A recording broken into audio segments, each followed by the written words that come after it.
Subscribe کیجئے محاسن اسلام YouTube channel کو اور بیل آئیکن پر ضرور کلک کیجئے تاکہ ہر طرح کی اسلامک نئی ویڈیو فوراً آپ تک پہنچے۔ شکریہ، جزاک اللہ۔ السلام علیکم ورحمۃ اللہ وبرکاتہ۔ آج کی ویڈیو میں استاذ محترم حضرت مولانا عبدالخالق مدراسی صاحب کا تذکرہ ہوگا، ان کے بارے میں مفصل بتایا جائے گا آپ کو۔ انشاءاللہ 2 پارٹ ہیں، یہ 2 پارٹ ضرور مکمل سنیں، اس کے بعد ہی کمنٹ کریں۔ مکمل سنیں، اس کے بعد کمنٹ کریں، اور دوسرا پارٹ ہوگا، اس کے اندر ان کے تعمیراتی خدمات کے بارے میں بتایا جائے گا۔ اس ویڈیو میں حضرت کا تعارف ہے، تو ویڈیو شروع کرتے ہیں۔ حضرت مولانا کیرانوی نے اپنے تدریسی زندگی میں جو ہیرے جواہرات تراشے، ان کی ایک طویل فہرست ہے۔ ان میں ایک بڑا نمایاں اور دلکش نام استاذی حضرت مولانا عبدالخالق صاحب مدراسی دامت برکاتہم ہیں۔ نام و پیدائش: حضرت مولانا عبدالخالق صاحب بن جناب عبدالقدوس صاحب مرحوم مدراسی مد ظلہ، آپ 1373 مطابق 1953 میں پیدا ہوئے۔ تعلیم و فراغت: آپ کی ابتدائی تعلیم مدراس کے مقام ویلور میں ہوئی۔ 1963 میں ابتدائی تعلیم سے فراغت ہوئی۔ ابتدائی تعلیم کے بعد آپ نے عربی کی تعلیم اور فراغت مدرسہ دارالعلوم سبیل الرشاد بنگلور سے 1968 میں حاصل کی، اور حضرت قاری اظہر حسن صاحب 1388 ہجری میں دارالعلوم سبیل الرشاد بنگلور تشریف لائے، اور وہاں آپ نے جن جواہر پاروں کو درخشندگی بخشی، ان میں حضرت الاستاذ مولانا عبدالخالق صاحب مدراسی مد ظلہ کا ایک نمایاں نام ہے۔ مولانا نے زمانہ سبیل الرشاد میں حضرت المقری امروہوی رحمہ اللہ سے قرأت 7 عشرہ پڑھی۔ 1969 و 1970 میں آپ دارالعلوم دیوبند میں رہے اور 1970 میں یہاں سے فراغت حاصل کی۔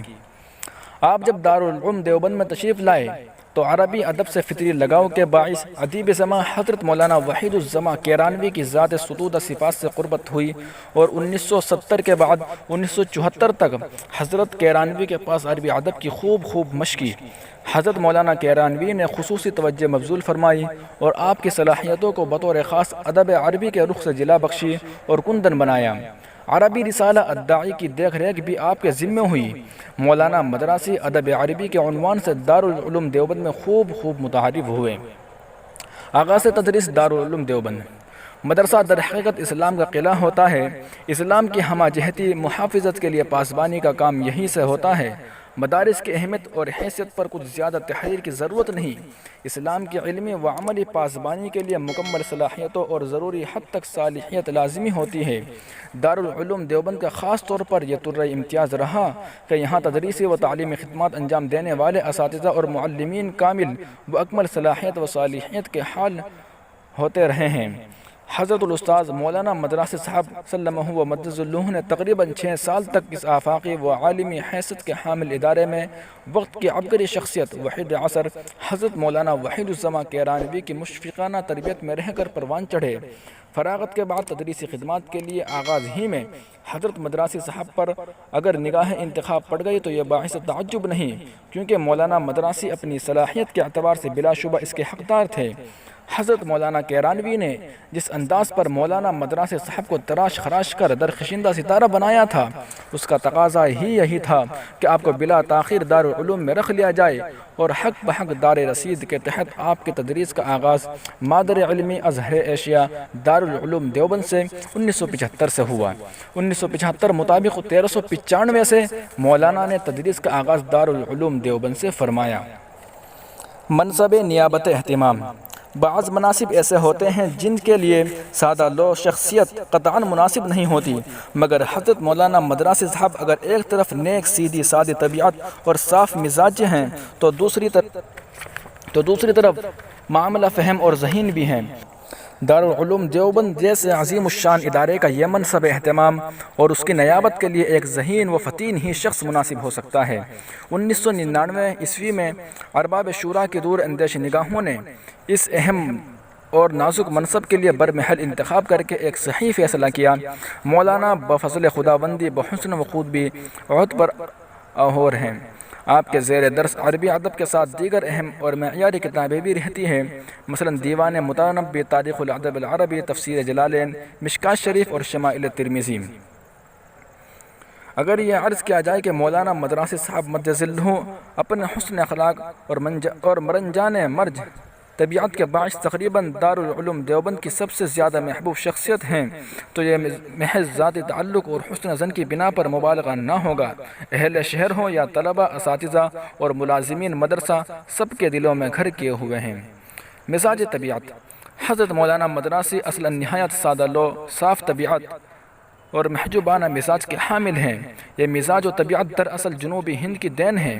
دارالعلوم دیوبند جیسے مرنجان مرج ماحول میں پڑھاتے ہوئے اتنی طویل مدت گزارنے کے باوجود حقیقت یہ ہے کہ آپ کے مزاج کی اصلی سادگی نہیں گئی۔ یہ الگ بات ہے کہ لوگوں کو دیکھتے اور برتتے ہوئے اپنوں اور بیگانوں سب کو سمجھ گئے ہیں۔ آپ کی خاموش طبیعی سے مخاطب خود سادہ لوہی کا شاہکار ہو کر کبھی کبھی اس دھوکے میں آ جاتا ہے کہ مولانا شاید اسے سمجھ نہیں سکے ہیں۔ دل درد مند: حضرت مولانا مدراسی اپنے پہلو میں بڑا احساس اور درد مند دل رکھتے ہیں۔ آپ کے سامنے جب کوئی خواہ بڑا خواہ چھوٹا، طالب علم غیر طالب علم، اپنی غم زدہ اور درمند تصویر کا صورتوں کا نہ کہ حقیقی تصویروں کا البم لے کر آپ کے سامنے آتا ہے تو اول وہلہ ہی میں آپ متاثر ہو جاتے ہیں اور کچھ نہ کچھ ضرور کر گزرتے ہیں۔ دارالعلوم دیوبند میں طلباء کو کئی لاکھ روپے سے زیادہ ہی آپ دے چکے ہیں۔ یہ ایسے روپے ہیں جن کی واپسی نہیں۔ اسی طرح چھوٹے بڑے سبھی کے کام آتے ہیں۔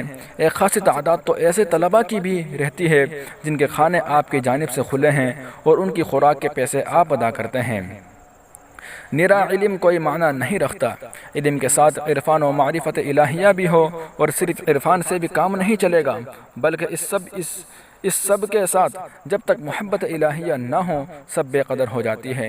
اور اللہ سے محبت کے لیے اتباع رسول، اتباع سنت ضروری ہے۔ قُلْ إِن كُنتُمْ تُحِبُّونَ اللَّهَ فَاتَّبِعُونِي۔ جو اتباع سنت کے سانچے میں ڈھلتا جائے گا خدا کا محبوب ہوتا جائے گا، اور جب اللہ تعالیٰ کی محبوبیت بندے کو حاصل ہو جاتی ہے تو بندگان خدا کا بھی محبوب ہو جاتا ہے، اللہ کے بندوں کی جانب سے رجوع عام ہو جاتا ہے۔ حضرت مولانا عبدالخالق صاحب مدراسی کو اللہ رب العزت نے خلق حسن، مروت، ورافت اور لینیت و شفقت کا حصہ وافر عطا فرمایا ہے۔ اللہ تعالیٰ کی محبوبیت نے بندوں کا محبوب بنا دیا ہے۔ اخلاق حسنہ کے باعث سبھی آپ کے اندر بڑی کشش محسوس کرتے ہیں۔ طلبہ عزیز کا رجوع عام رہتا ہے، جدھر سے گزر جاتے ہیں محبت پاش نظروں کے مرکز بن جاتے ہیں۔ اللہ تعالیٰ حضرت کی حفاظت فرمائے۔ عزیز ساتھیوں، اگر مضمون میں کہیں کوئی غلطی نظر آئے تو درگزر کر دیں اور معاف فرما دیں، انشاءاللہ یہ بھی کمی دور ہو جائے گی۔ السلام علیکم ورحمۃ اللہ وبرکاتہ۔